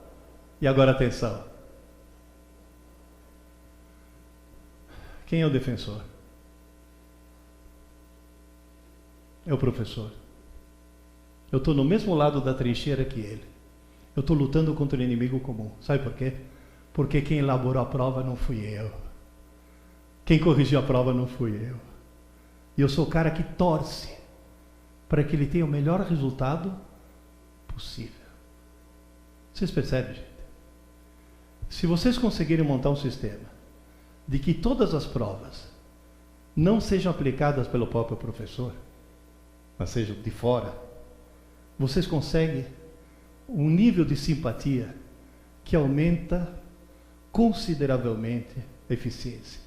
O meu lema sempre foi: quem ensina, não examina. Se você chegar numa sala de aula minha, lá no cursinho, o examinador do vestibular tem mãe, você vai escutar 200 caras falando, tem. E a mãe do examinador mora em casa ou apartamento? Casa. E na casa da mãe do examinador tem varanda? Tem. E na varanda tem lâmpada? Tem. De que cor? Vermelha. Essa é a definição que eles dão pro examinador. Faz alguém da prefeitura ter luz vermelha, você? Não. Eu até escrevi esse artigo, quem ensina não dá nota. Nossa, faz tempo. 1990. Eu era jovem naquela época. E tem uma frase que ficou marcada. A única e verdadeira finalidade de qualquer escola é se tornar inútil. Formar autodidata significa formar cidadãos verdadeiramente livres. É lógico, se tornar inútil aos poucos, né? Bom, queridas e queridos, tudo isso é grave. Vamos para o muito grave? Não ler como forma de lazer. Ninguém sobe a escada da inteligência se não for um leitor. Ninguém é um leitor se não for alguém que lê muito. E ninguém lê muito se não for alguém que lê por prazer. E o sistema educacional brasileiro é especialista em criar o ódio pela leitura. Pega um coitado de 12 aninhos, você vai descobrir o prazer pela leitura. Toma, Iracema. Vocês não passaram por isso? Toma, Dom Casmurro. Na realidade, tem que descobrir o prazer de ler. 1952. Escola Elementar Edmondo de Amicis de Bologna, Itália. Esse era meu professor. Esse é meu grande amigo, Giuseppe Mazzacurati. E esse, Pierluigi Piazzi, eu. Olha que bonitinho. 9 anos. Minha mãe chegou para mim e falou, Pierluigi, dá um pulo no jornaleiro para ver se meu livro semanal já chegou. Minha mãe lia um livro por semana. Isso ajuda, né? Cheguei, tinha chegado. Era uma coleção de livros de capa amarela que pingava sangue. Sabe, quem será o assassino? Livro de mistério, Agatha Christie, essas coisas todas. Peguei o livro da minha mãe, e o jornaleiro chegou para mim e falou: Pierluigi, acho que você vai levar esse para você. Falei: o que é isso? É o volume 1 de uma nova coleção, Urânia, ficção científica. Falei: o que é ficção científica? É para achar o assassino no fim? Falei: não, é um foguete que vai para Marte. Aí os astronautas, falei: opa, foguete e astronauta. Eu tinha 9 aninhos. Levei para casa e perdi o fôlego. Sabe que você começa? E não conseguia parar. De vez em quando olhava e falava: mas isso é muito bom. E mergulhava de novo. E eu fui para Marte. Foi o dia que eu descobri o que é ler por prazer. 10 de outubro de 52. Volume 1. As Areias de Marte, de Arthur Clarke. Devorei. Gente, eu tenho 71 anos. Na vida inteira eu só tive 3 vezes a sensação de: mas isso é muito bom. Com sexo, ficção científica e leite condensado. Foram as 3 descobertas mais fantásticas da minha existência. O que eu estava fazendo na semana seguinte? Sexo, tomando leite condensado. Eu tinha 9 anos, pô. Comprando o número 2, o 3, o 4. Queridas, a coleção ainda existe. E eu tenho todos. E li todos. Esse daqui está meio desatualizado. No hotel, estou com 1607. Acabei de terminar ontem à noite. Ninguém lê 1600 volumes. Espera, 1600 em italiano. Como eu leio também em português, em espanhol, em francês, em inglês, eu devo ter uns 3.000 livros. Ninguém lê 3.000 livros se não for por puro prazer. E me tornei um expert em ficção científica. Aí pegaram um outro expert em ficção científica, outro tarado por ficção científica, vamos botar esses 2 caras para conversar. E na outra Bienal do Livro, os 2 tarados conversaram. Esse sou eu, e na lista dos 20 maiores cientistas vivos do mundo, só tem um brasileiro. Dr. Miguel Nicoleles. Quem é o Miguel Nicoleles? É alguém que está tentando eliminar a cadeira de rodas. É o cara que criou o conceito de usar exoesqueleto para multiplicar a força da pessoa que está com o problema. Aí eu perguntei para ele: Miguel, de onde veio essa ideia? Falei: desde adolescente. Eu li um livro do Heinemann, eu falei: Valdo. Falei: isso sou mesmo, Valdo. É a história de um rapaz inteligentíssimo que tinha uma distrofia muscular tão violenta que tinha que viver em órbita, flutuando porque não aguentava o seu próprio peso. Mas ele era muito inteligente e começou a criar os exoesqueletos. A ficção científica se apoderou da ideia, mas na vida real já existe isso. Só que ele virou para mim e falou: Pierre, tem um problema. Multiplicar força é fácil. E quando o cara é tetraplégico? Qualquer coisa multiplicada por 0 dá 0. Eu virei para ele e falei: qual é a saída? Ele falou: fácil. Colocar um chip no cérebro, fazer o chip ler todas as microvoltagens do córtex motor, interpretar isso com o computador e fazer o computador comandar o exoesqueleto. Falei: você já fez experiência? Falei: já fiz com o macaco. O macaco nos Estados Unidos com o chip. Os dados mandados via satélite para um robô no Japão. Se o macaco nos Estados Unidos fizesse isso, o robô no Japão fazia isso 20 milissegundos antes. Que a transmissão eletrônica é mais rápida do que a transmissão neural. Ele tentou mostrar isso na inauguração da Copa do Mundo. Nem deixaram. Durou 13 segundos. O sonho dele é que na Olimpíada ele consiga mostrar isso. O cara é fantástico. E gosta de ler boa literatura.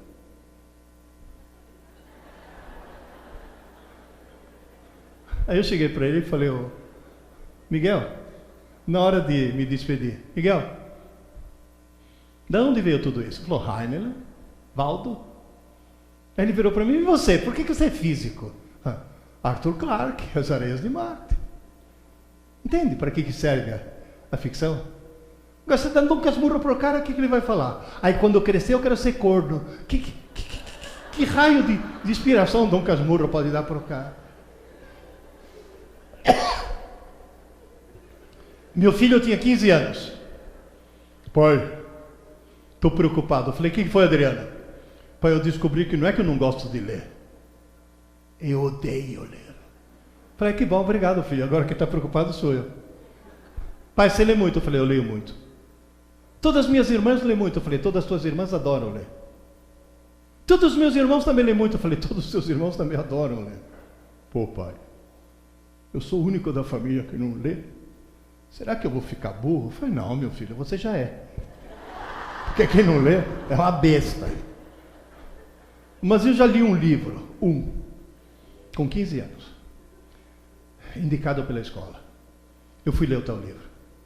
Aí eu descobri por que ele odiava ler. Eu quase fui na escola bater na professora. Foi o livro mais horrível que já vi na minha vida. Era um livro sobre as crises místico-religiosas de uma galinha. Uma galinha tendo... Não! No meio do livro, por uma escada de luz, descia o Arcanjo Galo. Arcanjo Galo. Falei: quem que escreveu isso? Deve ser uma freirinha que fuma maconha. A freirinha estava chapada na hora de escrever essa porcaria. Falei: Adriano, eu não estou pedindo para você ler um livro. Estou pedindo para você descobrir o prazer de ler. Ele falou: como? Falei: simples. Foram escritos milhões de livros no mundo. Alguns deles foram escritos para você. Quais? Falei: não sei. Como é que eu acho? Falei: simples. Coisa mais simples do mundo. Comece a ler um livro qualquer. Tá chato? Para e começa outro.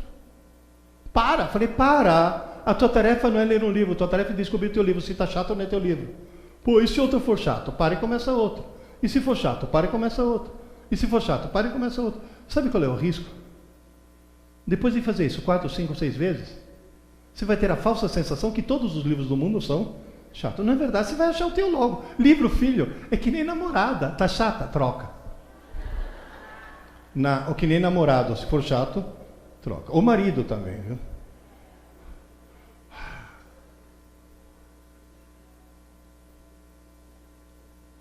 Eu estou no 4º casamento. Ficou chata. O problema é pagar pensão, né? Na 8ª tentativa, a Adriana achou o Hobbit, devorou. Pai, acabou o livro, fiquei com saudade dos personagens. Falei: aleluia, virou um leitor.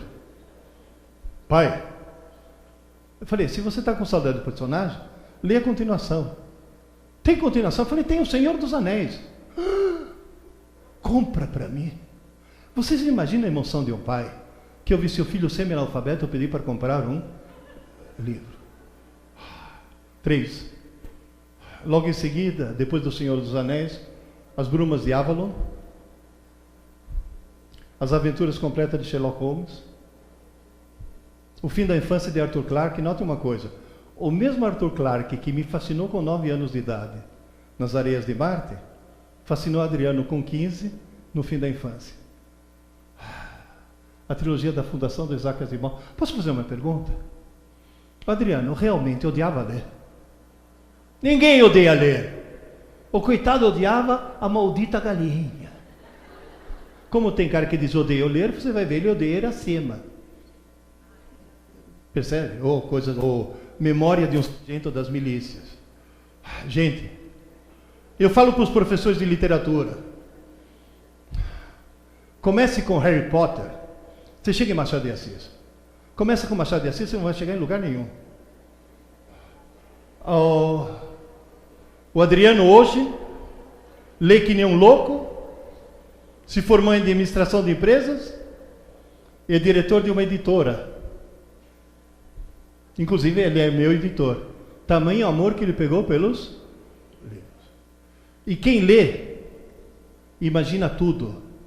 Quem não lê e recebe a imagem pronta, não consegue imaginar nada. Por isso que eu sou contra a galinha pintadinha, tá claro isso? Bom, queridas e queridos, só para encerrar. Tem um tempinho ainda. Né? Grave, muito grave. O que vem agora? Gravíssimo. Grave, muito grave e gravíssimo.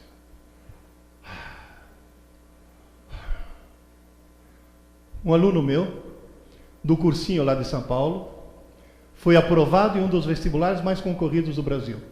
Curso de Direito na USP, no famoso Largo São Francisco. 40 candidatos por vaga. Repito, 40 candidatos por vaga. Ou seja, alguém que já subiu a escada, não subiu? Fez 5 anos de Direito, com a família sustentando. Não precisou nem trabalhar. Se formou bacharel em Ciências Jurídicas. Você viram o diploma dele? Eu vi o diploma dele. Teu histórico escolar. Ele me mostrou isso depois. A menor nota dele foi 8. Resolveu fazer o exame da OAB e conseguiu um feito inacreditável. Foi reprovado. Peraí. A minha pergunta é, por quê? Ele veio me perguntar, por quê? Primeira pergunta. É alguém lesado mentalmente? Não. É alguém que fez direito na Unisquina? Não, fez direito no Largo São Francisco. Por que foi reprovado? Simples. Cometeu o erro mais catastrófico que um aluno pode cometer. Estudar para a prova. Qualquer pessoa que estude para a prova está demonstrando que não soube estudar. Que é aluno, sabe tirar nota, mas não é estudante. Qual é o maior crime que a pedagogia brasileira comete? Calendário de prova. Publica o calendário de prova, está dizendo por cá, larga a mão de ser trouxa. Para que estudar para aprender? Estuda em cima da hora. Você tira a nota. Ah, mas depois esquece tudo, não tem problema. Você já tirou a nota. Por que todo mundo estuda o mais em cima da hora possível? Vai, me ajuda aí. Tem prova quinta-feira de manhã. Quando é que o aluno normal começa a estudar? Quarta não é normal. Quarta é alguém que tem visão a longo prazo. É alguém que planeja o futuro. Quinta de manhã. Professora, posso estudar na sua aula que eu tenho prova na aula seguinte? Por que todo mundo estuda mais em cima da hora possível? Para não dar tempo de esquecer. O cara monta um castelo de cartas na cabeça. Você vê o cara entrar na sala de aula para fazer a prova, o cara entra assim. Que se você chamar, falou, ô Zé, que foi? Pronto, agora embaralhou tudo. Agora eu vou ter que estudar de novo. Ou aquela menina que entra assim, não fala comigo. Ou pior ainda, professora, dá a prova logo, pelo amor de Deus. Antes que eu? Por que vocês estão rindo? Vocês lembram? Vocês faziam essa besteira. Esse é o câncer do sistema educacional brasileiro. Como é que eu faço? Uso o cérebro. Eu dividi o cérebro em 3 pedaços. Cerebelo, sistema límbico e córtex. Os 15 mil computadores estão aqui. O que eu ponho no cerebelo? Tudo relativo a equilíbrio e ritmo. É fácil pôr? Não. É difícil pôr, mas depois que você põe, você não esquece nunca mais. Por exemplo, andar de bicicleta. Não foi fácil aprender, mas depois que você aprende, você não esquece nunca. Isso é aprender. Aprender para sempre, não para o dia seguinte. Sistema límbico. É fácil pôr? É fácil. É fácil esquecer? É fácil. Você está em Minas Gerais, numa cidade estranhíssima chamada Varginha. Você está andando na rua, algo te chama atenção.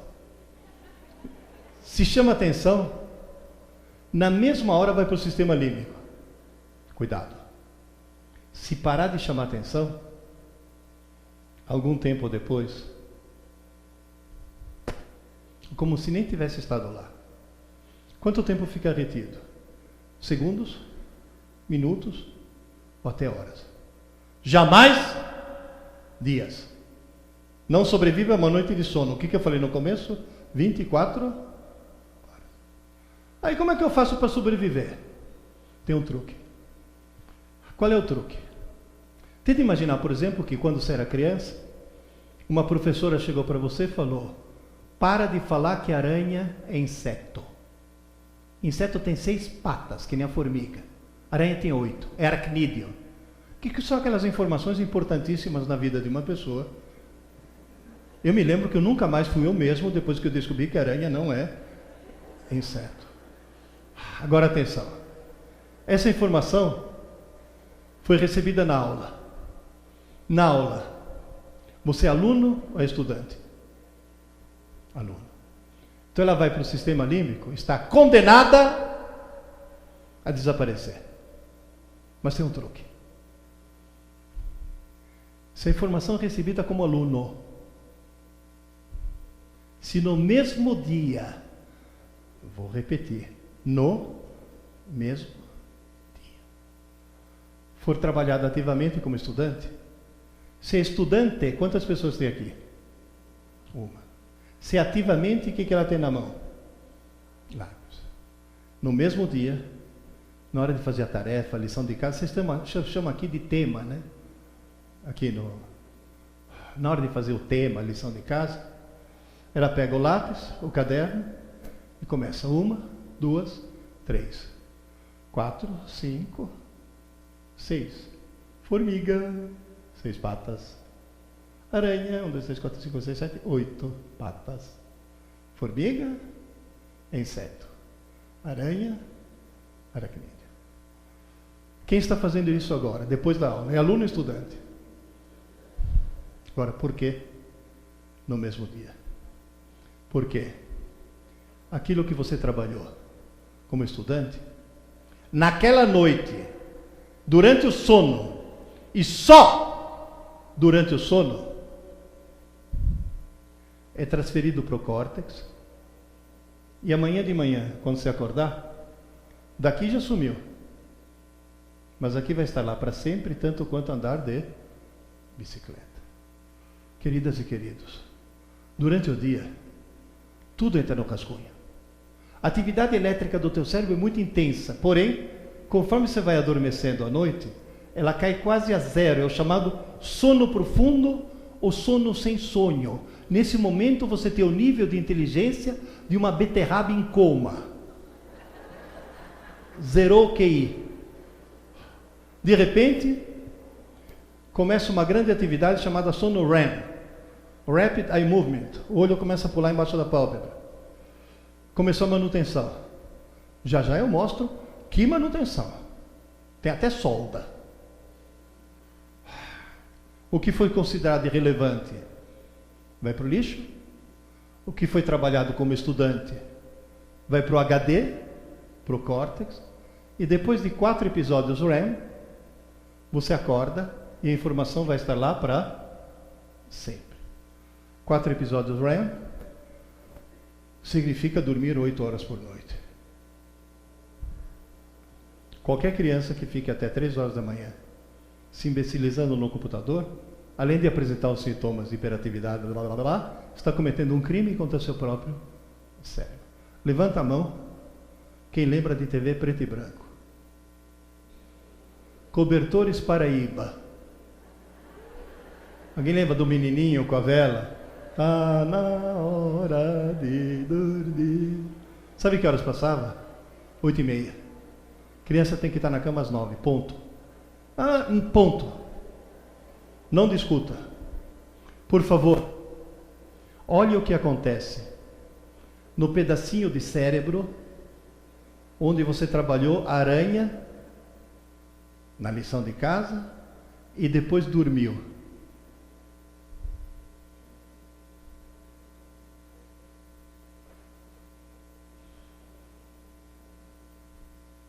Vocês estão notando que não é o número de neurônios que aumenta, mas é o número de ligações entre os neurônios. Teu cérebro está sofrendo uma mudança física, com 2 efeitos. Como você criou uma nova rede neural, nunca mais vai esquecer a aranha. Mas o segundo efeito, sabe qual que é? Como você aumentou a riqueza de ligações, você se tornou um pouquinho mais inteligente. Portanto, o cérebro exige que construir dia após dia. Quando um computador aprende, você muda o software. Quando um cérebro aprende, você muda o hardware. É como se colocasse chips a mais. Muda fisicamente. Portanto, toda informação recebida hoje, seja numa aula presencial à distância, ou através da leitura, deve ser estudada ainda hoje, antes que se passe uma noite de sono. Agora olha bem para mim. Quem assiste a aula pela manhã tem que estudar quando? Quem assiste a aula à tarde? À noite, não na manhã seguinte. Eu sei que agora tem uma pergunta-chave, né? Quem assiste a aula à noite? Sinto muito. Os cursos noturnos não deveriam existir. São um crime. Porém, eu fiz. Eu me formei em física na USP à noite. De dia, eu tinha mulher e filho para sustentar. Trabalhava o dia inteiro. Ia para a faculdade à noite, chegava em casa exausto, mas ia dormir meia hora mais tarde. Dava aquela estudadinha de lápis na mão, antes que se passe uma noite de sono. Não tem jeito. Não tem saída. O truque é esse.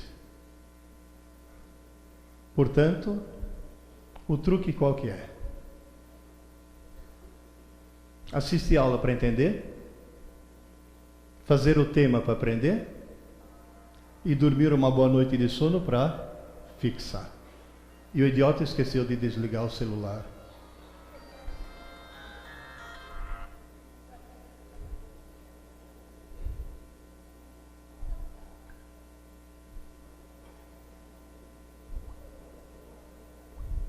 Nossa, ele me faz 1000 perguntas antes de aceitar. Desliga mesmo? Moral da história: ritmo circadiano, 24 horas. Está bem claro? Portanto, é um degrau por dia. E aí você vai subindo a escada, graças às 5 palavras mágicas: aula dada, aula estudada, hoje. 100.000 alunos meus receberam lavagem cerebral. Aula dada, aula estudada, hoje. Gente, eu me internei para fazer um exame. Sabe quem é que veio no meu quarto? 12 médicos e 5 enfermeiras. Porque passou, ai, o professor Pierre está aqui. Blá, blá, blá, blá. Vieram me abraçar, me beijar. E por causa disso, quem faz aula dada, aula estudada, hoje, descobre sozinho 2 coisas. Primeiro, nunca mais esquece. Segundo, nunca mais sente necessidade de estudar para prova. Percebe, gente? Isso é fundamental. Aula dada, tanto é que quando eu encontro esse aluno é gozadíssimo. Pierre! Aula dada, aula estudada, hoje. Parece senha de uma sociedade secreta. Existe o momento da aula e muito tempo depois o momento da prova. Aluno inteligente estuda no dia da aula. Aula dada, aula estudada, hoje. Aluno abestado estuda para a prova. Professor Pierre, nas suas andanças por esse país enorme, qual é a porcentagem de abestados? Até no mestrado, até no doutorado, tem abestado que estuda para prova. E viva a Tunísia. Vocês percebem, gente? Existe um velho ditado chinês que diz: se eu ouço, eu esqueço. Se eu vejo, eu entendo. Agora, se eu faço, eu aprendo. Posso fazer uma experiência com vocês?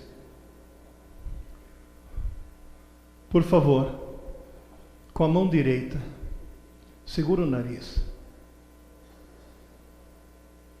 Direita.